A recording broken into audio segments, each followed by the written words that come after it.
भगवद गीता अध्याय 10 विभूति योग श्लोक 14 से 15। सर्वमेत धृतम मने यन्मा वत्सी केशव न ही ते भगवन व्यक्ति विदुर्देवा न दानवा स्वयमेवात्मनात्मान वेत्त त्वं पुरुषोत्तम भूत भावन भूतेश देव देव जगतपते। अर्जुन बोले, हे केशव, मैं मानता हूं कि जो आप मुझसे बता रहे हैं वह सब सच है।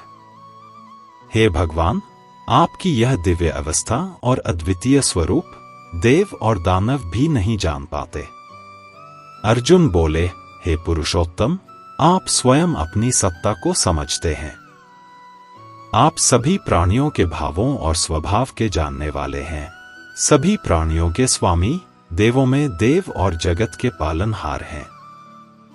यहां अर्जुन समझते हैं कि श्री कृष्ण कोई साधारण व्यक्ति या केवल शिक्षक नहीं है, उनका दिव्य स्वरूप और शक्ति साधारण ज्ञान से परे है।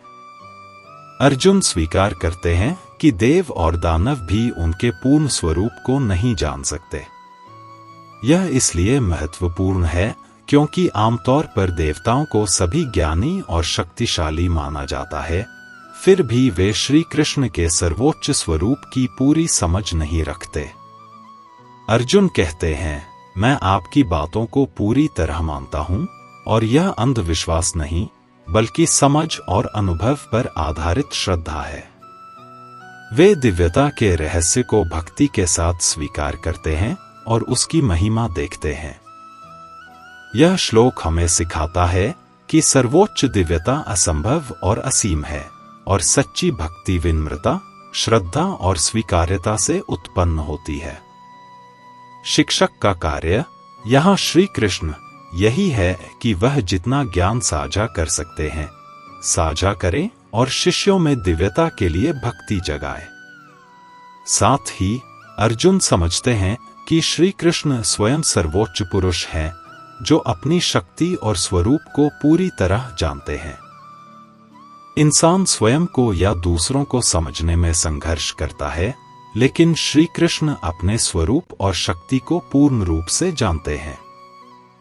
अर्जुन श्री कृष्ण की सृष्टि में भूमिका को भी देखते हैं।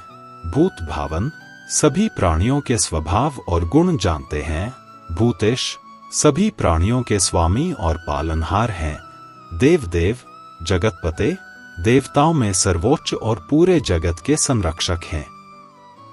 यह श्लोक व्यक्तिगत भक्ति और ब्रह्मांडीय समझ को जोड़ता है। श्री कृष्ण केवल अर्जुन के मार्गदर्शक या मित्र नहीं हैं, वे संपूर्ण ब्रह्मांड के पालनहार और सर्वज्ञ हैं। अर्जुन इस दिव्यता को देखकर श्रद्धा और समर्पण अनुभव करते हैं और समझते हैं कि संपूर्ण जीवन और सृष्टि श्री कृष्ण के नियंत्रण में है।